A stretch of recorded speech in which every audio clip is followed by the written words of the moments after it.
Hello everyone, and welcome to the Devonian.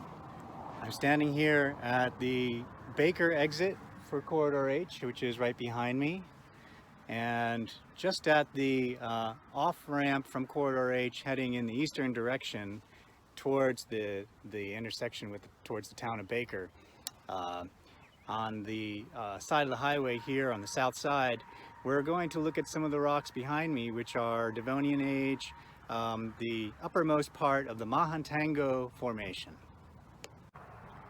Now we're in the Clearville Member, which is the uppermost member of the Mahantango Formation. It's a fairly massive siltstone with a fair amount of carbonate in it, in the form of fossils for the most part. And the bedding here is hard to decipher, but it's pretty much subvertical, except for what we're looking at right here is some fault planes, some minor offsets of faulting within the Mahantango, because there is a fault in the valley right at Baker. One of the distinguishing features of the Clearville Member is that it is really quite fossiliferous. Here at this locality it's kind of hard to find them, but if you take your time, you might be rewarded with a brachiopod, perhaps a coral, a horn coral, or perhaps even a bryozoan. Occasionally you might be lucky enough to find a layer like this of rich in fossils. This happens to be a fossil hash of brachiopods. And as you can see, the fossils are kind of confined to a very thin zone atop this sandy, silty layer. So this would represent an individual storm, perhaps, that carried these brachiopods and trained them out into a deeper setting.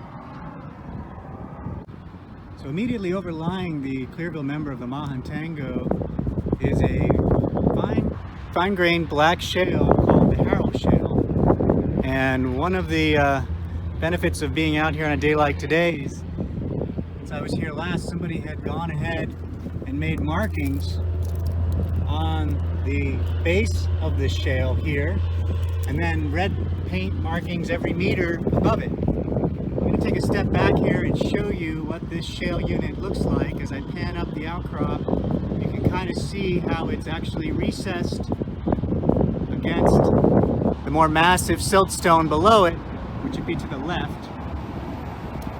As I pan over, you'll see the color is actually changed as well.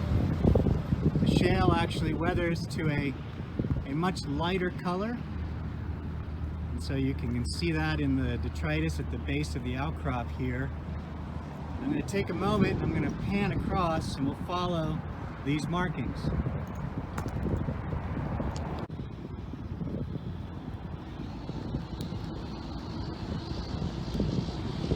Here we are at 4 meters.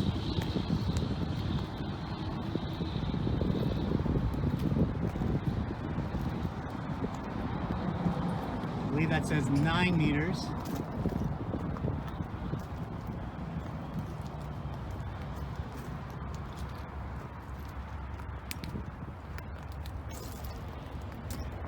And here we are at the 15-meter mark. Now here is where I would place the contact between the Herald shale and the overlying Brachiopods formation. And the reason is, right about here is where I saw evidence for the first more singular siltstone layer that has well-defined hummocky crossbedding in it, which I've marked just below the hammer here.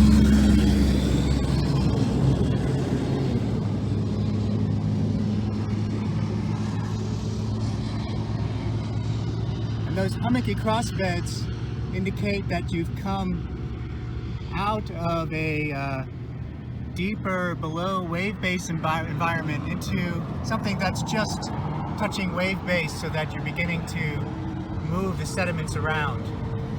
And I think that's the contact with the overlying Brachiopods right here.